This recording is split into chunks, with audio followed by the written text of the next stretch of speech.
Okay, today we're going to take a look at an excellent example of a Retro Zippo.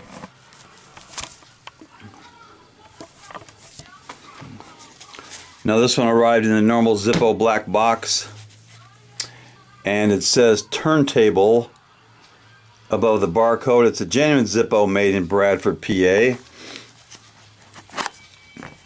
And there is the Zippo, and that is definitely a retro turntable. Not many people have those things these days. And it was made in February of 18. Really good stampings on this. It's got a matte black finish. One of the things I like about it is the Zippo logo on it. Really good sound on a steel insert. Lights up nice. Let's do a drop test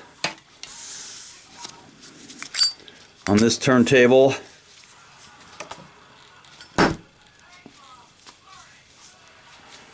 Okay, so the turntable passes the drop test nicely.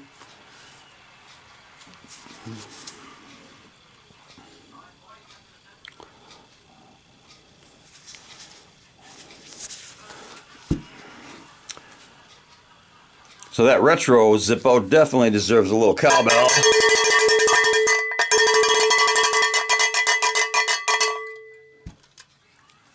Knuckle bump.